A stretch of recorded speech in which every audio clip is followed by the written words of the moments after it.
He is serving as the Director, Center of Indology, Culture, Bharatiya Vidya Bhavan, Bhubaneswar. He joined the National Defence Academy in 1979, serving now for the betterment of the defence as an additional DG at Army Headquarters. I request the proud product of our country, please come to, and I request you, sir, please come here and for the keynote address. I believe he will always give the inspiration as he is one of the proud product of our Bharat, and we believe his presence motivates us to do greatness.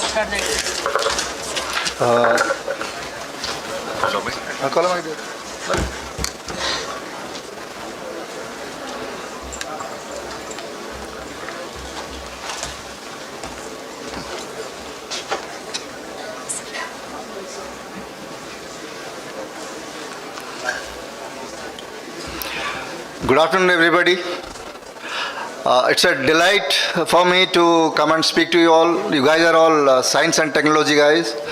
And I am the second speaker in the series of three speakers who are going to talk in this section. The first speaker has just spoken. He was the top scientist of our DRDO DG, Dr. Das.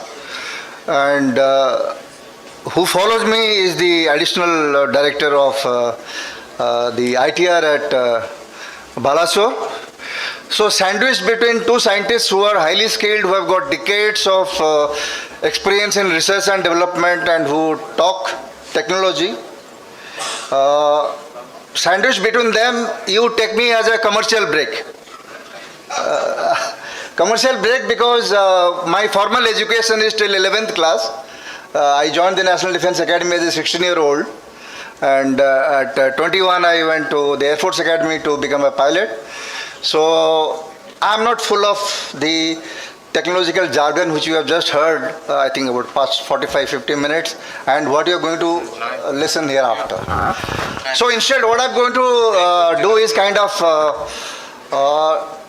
decipher for you guys what's happening around the world in terms of geopolitics, because every other development, whether we put money in research, development, which field, which branch of science and technology, all that is incumbent on what kind of environment exists in the world today.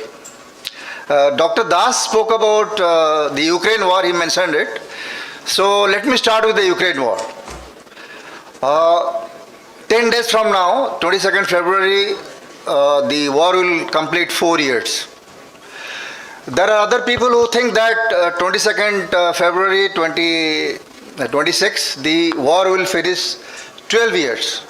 Because actually the antecedents of this war germinates in 2014. So that's a complex story, but the fact is that when we say that Ukraine being a small country and Russia is such a, one of the former superpowers, Ukraine has been able to sustain this war for all these 4 years is a misnomer. Why I'm saying that? It's virtually the entire NATO with all its combat power versus Russia. During the Cold War period from 1945 to 1989, when the Russian Federation broke up, the USSR broke up, we had the Cold War period. That time there was a Warsaw Pact. So you had NATO and you had Warsaw Pact, and you had two groups which could balance out each other in the global geopolitics.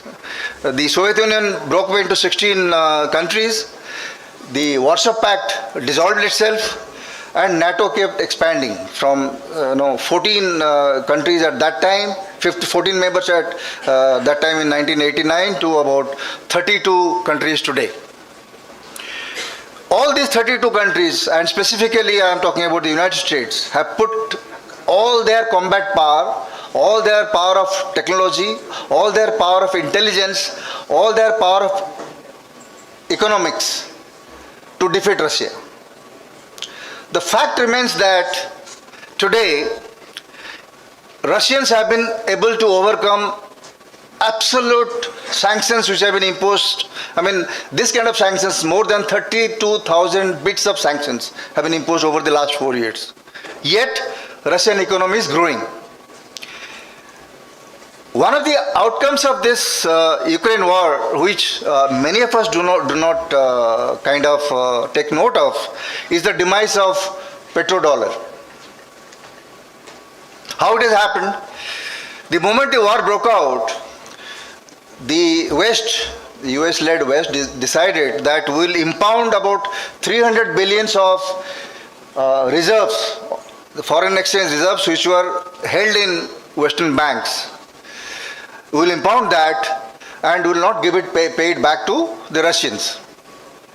What it triggered amongst the rest of the countries of the world is that if I have got dollars, it is very easy for United States to impose sanctions and impound that money.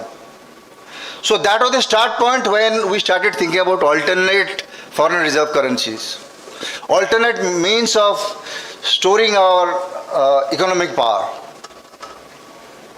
Today what has happened, if you see, almost like 30% of the energy trade has diverted from petrodollar.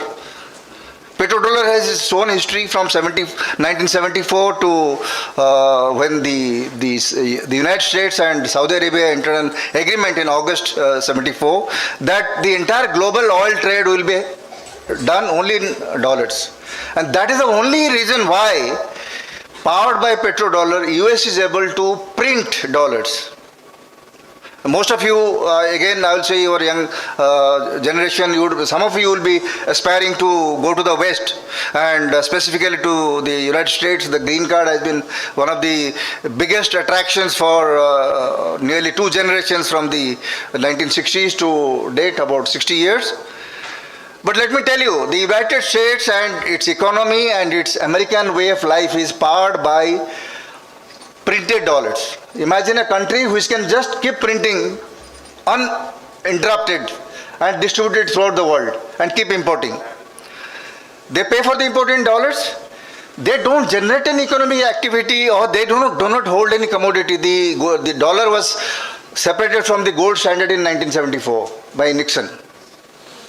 So they don't have anything to back up this dollar if it collapses tomorrow. And you can say that the signs of that is almost there in the horizon.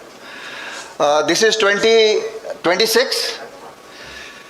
I would imagine that in say 3 years from now, 2029, you will have a repeat of what happened in 1929. In 1929, there was this thing called Great Depression, and Americans were forced to line up, in front of soup kitchens for their daily intake of calories. They are literally on the streets as beggars. 1929. 2029, do not be surprised if the Americans face the same kind of situation, because they got 38 trillion debt. And to pay this 38 trillion debt, they have very little in terms of manufacturing, in terms of commodities, except for oil. And even in terms of internal cohesion. This 38 trillion is sustained because petrodollar ruled the roost. That was the only currency through which he could do trade. Now, why India was targeted by President Trump since August last year, and 50% tariffs are imposed on India, is because India has gone into agreement with 27 countries to do central bank digital currency transfers and do payments in local currencies, bypassing the dollar and bypassing the SWIFT international payment systems. So the entire West, the US dominated, Bretton Woods institutions, the World Bank, IMF, and the payment system, SWIFT payment system, the shipping insurance system, which is another mafia, and the third mafia is commodities, the London Metal Exchange and the Chicago Commodity Exchange. These are the institutions which control the global economic activity. So, if you look at the Ukraine war and the sanctions that America and the rest of the Europe imposed on Russia, what you see is that countries, if they want, and specifically it has happened now, both Russia, China, and lately India in last about, as I said, August of last year, when we were imposed with 50% tariffs, countries are able to overcome the challenge. Means the stranglehold of the United States over the financial institutions and payment systems is loosening up. So tomorrow imagine if countries ask that I have got dollars and I want to buy gold from you. Will the Americans be able to pay back in gold? One of the reasons why your gold prices are increasing, and this is especially of interest to the girls here, the gold has increased from about 55,000 rupees for 10 grams to about 1,30,000 or perhaps more. Because all the central, not because you people are wearing more jewelry, but because central banks of diverse countries are dumping dollar and buying gold, stocking up gold. In fact, India itself has taken more than 60,000 tons of silver from the vaults of London in the past 6 months. So what's happening is that the gold standard is again coming back, central bank digital currency is coming back, alternatives to SWIFT payment system is coming. If the dollar goes down, the petrodollar is no more the currency through which trade must happen, then the American economy is doomed for sure. So I will just repeat myself. If I say that 2029 may see the repeat of what happened in 1929, I may not be far too off the mark. 3 years from now, you take your call. Other thing about technology, because you guys are all technology guys, 7 days from now in Delhi, India will be hosting International AI Summit of sorts, where NVIDIA, your OpenAI, Google, Microsoft, all the heads are assembling in New Delhi for a big AI session. So are also some of the heads of states and governments from different countries of the world. The rush is so much that the hotel prices have increased from normally 10 to 12,000 rupees a night to about 55 to almost like 30 lakhs for a presidential suite. For 18th, 19th. So a week from now, we'll have you guys will get to hear a lot of the big shots of artificial intelligence. 2 things matter in this. One is that you must have sovereign AI and you must have AI sovereignty. They are different things. Sovereign AI means, artificial intelligence means, you must have the data centers, the satellite networks, the entire ecosystem of storage, your data storage capacities built within a country. Now all of your WhatsApp chats and your Instagram and your Facebook, Twitter, everything goes and gets stored somewhere else. India is important for these companies because they get massive amount of data and for free. They know exactly what buyers want to buy, when they want to buy, how much money they spend. Because we also spend in now digital. Your bill comes on the bills also gets transmitted on the WhatsApp. So they got every detail of you. Your life and your lifestyle is no more hidden, and all that data is stored there outside. So if this data is to be weaponized, it can be weaponized very easily by those countries. So we must have sovereign AI, means we have our own data centers, we have our own satellites, we have our own Instagram equivalent, your Facebook equivalent, something which China has already built. That brings me to the point of Dr. Das also mentioned about multipolarity in the world. Many are saying that we are heading for a multipolar world. Partly true, partly false, in the sense that as things stand today, and unless countries like India do take some initiative and do some really big developments in the field, it's a competition between the United States and China. And China has got an edge. Russia will remain a significant power because Russia is rich in commodity, Russia is rich in energy, Russia is rich in agriculture, Russia has the Arctic, which is melting. So there is tremendous amount of potential in shipping, in mining, deep sea mining, and even in aviation, because increasingly the Arctic will be used as a route for aviation, which they are going to, the airspace they are going to control. So Russia is going to be one node, definitely, but the technology challenge is between the declining America and a rising China. In 2000, US was the largest trading country in the world. In 2025, China was the largest trading country in the world. The situation has flipped altogether. Now, what does that put us?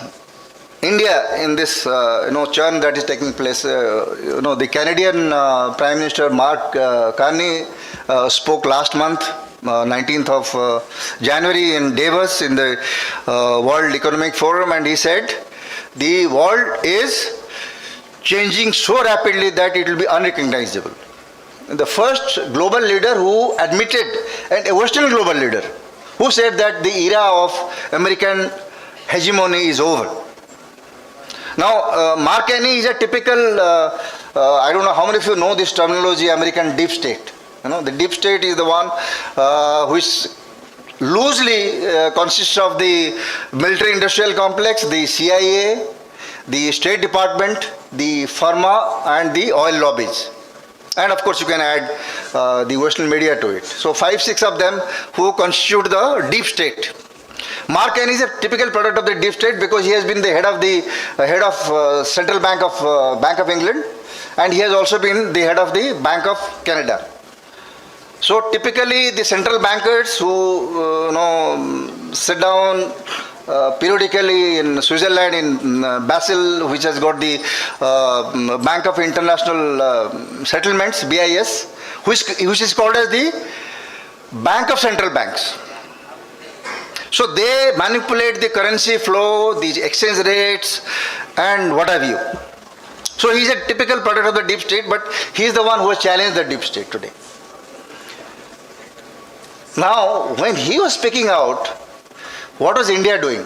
India was silent, and lot of it's not a political statement I'm making, but a lot of people accused that our Prime Minister has been avoiding going to various summits. He didn't go to Kuala Lumpur, he didn't go to for the peace accord in Egypt.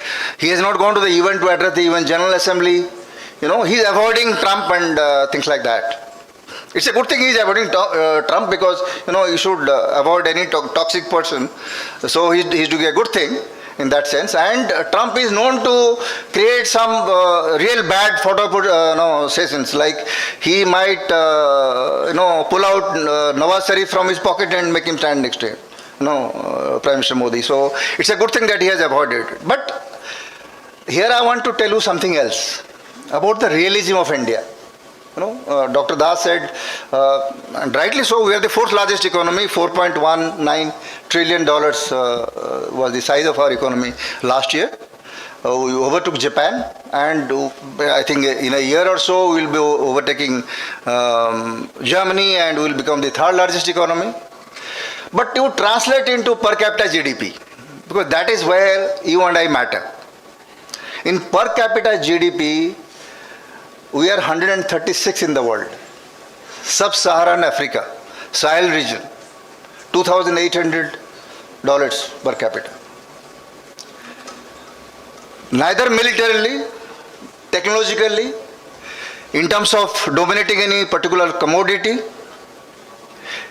in terms of power blocks, as a country, forget about becoming a global power or a regional power. We can't handle our own neighbors because of reasons. I mean, that's a different subject. I'm just speaking facts. I am not a full-fledged optimist like the two scientists, one who spoke before me and one who is going to speak after me. They're optimists because they put so much of effort into research and development. Obviously, they're driven by optimism. I'm a realistic. I faced bullets. I fought war in Siachen 30 years back. So I'll just talk about the realism part. 136th per capita GDP. not dominating in any field. So we should be worried about our citizens. We should be worried about our energy security. We should be worried about building our strength in, as I said, you must have sovereign AI. We have to have data centers.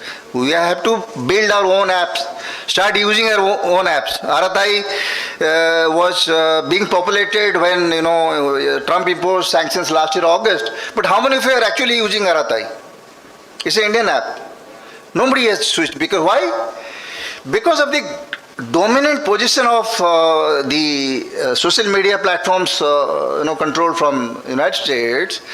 You don't want to lose that. Some of you have got, you have a Twitter and you will have a, 100,000 followers. You switch to Aratai or any of these platforms, you lose those followers.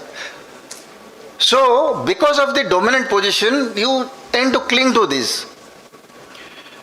The other thing is we do not have the ecosystem.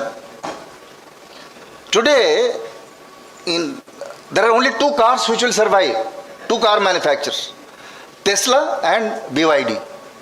Why? Everything is getting automated. That means you have to have a full galaxy of satellite links and fail-proof communication and data. Because if he is going to drive on the street, he must know every street corner which should have been mapped. Correct? Who has got that ecosystem? Can Tata's do it? Can Mahindra's do it? Can BMW do it? Can Mercedes do it? No. Only two countries. China has got that. They got galactic satellites. They got their own independent data links. And the other guy is Tesla.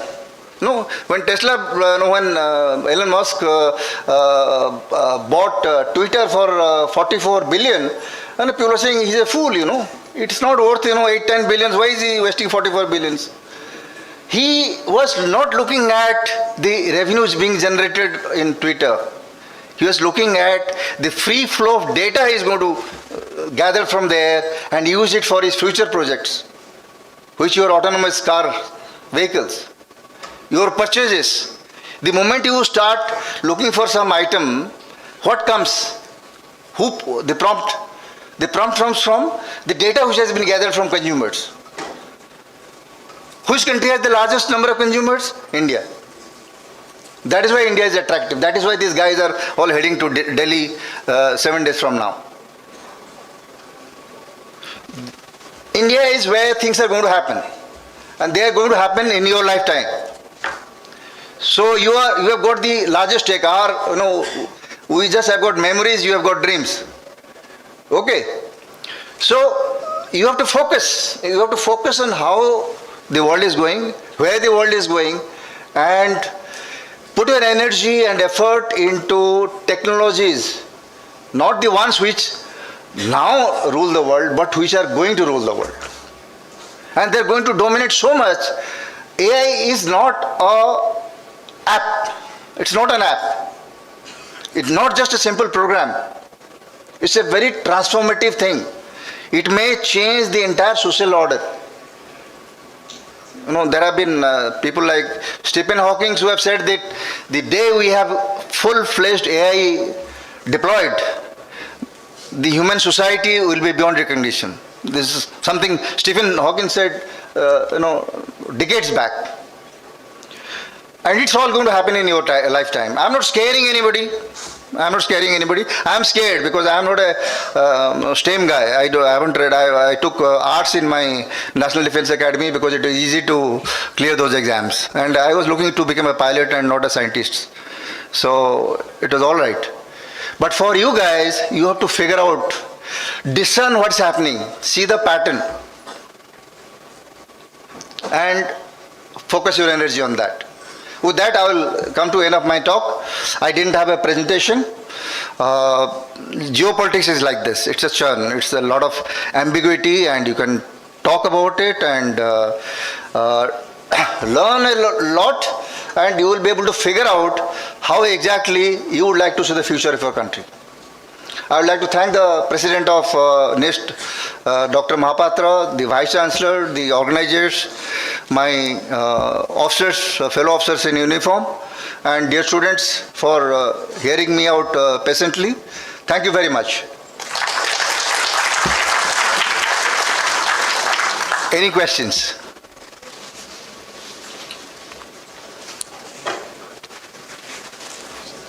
Any questions from audience?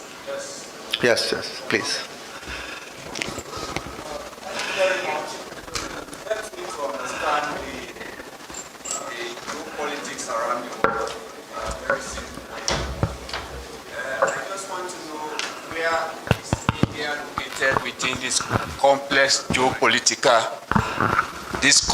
geopolitical landscape.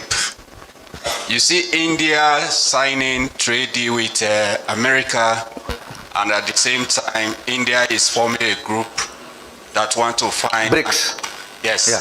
Want to find an alternative to the American dominance. So I'm a bit confused. Yes, I get the flow of this question. Many were surprised, on 6th of February when both the American president and the Indian Prime Minister announced a trade deal, and Trump said that I am bringing down the tariffs from 50% to 18%. And of course, the entire opposition today, Bharat Bandh has been called on that pretext only, that it is anti-Indian agriculture and dairy and all that. I mean, we have sold out, and his question therefore is very, very understandable. Days before that, on 26th of January, we had the EU heads, the European Commission and the European President in New Delhi, and we announced the EU trade deal. Before that, we had a trade deal with Australia. Before that, we had a trade deal with United Kingdom. So, the other thing is that since 6th of August, when Trump imposed the 50% tariffs, they have not been able to influence India's decision. 3 years back, 4 years back, before the Ukraine war started, and India's oil basket had only 2% Russian oil, only 2%. Now the Americans imposed sanctions. Russians had to rework their logistics, their flow of energy, and they directed it towards China and India. They offered discount, deep discount, 30-35%. Now, as I said, we have to think about our consumers. We have to think about our consumers first. 140 billion, 140 crore people, and not a very rich country. 136 global per capita GDP. Please don't go by this headline, 4.1 trillion, fourth largest economy, and start prancing about. That's not what it is. And you all guys know, you see your rural areas and your roads and your hospitals and your educational institutions. You will know where we are. Okay. From 2%, our oil basket today is 40% Russian oil. We have been able to withstand the American pressure. So when a country realizes that there is very little you can do, then it is better to shake hand. It is not a capitulation of India to the United States. And in public, we should not say that Americans have capitulated to India. He will be very angry, Trump. So we should not anger President Trump too much, because he can take any decisions. He's not a dependable person. Normally works on his Truth Social around midnight after he has his double cheeseburger, and he can fire anybody or change any president or prime minister in the world if he so decides. There are 850 CIA bases around the world. 850. All over. So, India should not be taking any positions which are adversarial to a powerful country. We should focus on our own economic growth, own development, own R&D, own manufacturing. India still employs about 45% of its workforce in agriculture. That itself should tell you a story. The modern developed countries, Americans for example, only 2% of their population is engaged in agriculture. We have 45%. And this 45% contribute how much to our GDP? 15%. So there is a lot of work in this field you have to do, and you don't have to necessarily fight Trump or something. He will have his 4 years and he will go. He may not survive those 4 years is another issue. Thank you. Thank you, sir. Thank you for your strong contribution in defense and your deep commitment towards the betterment of the society, our country.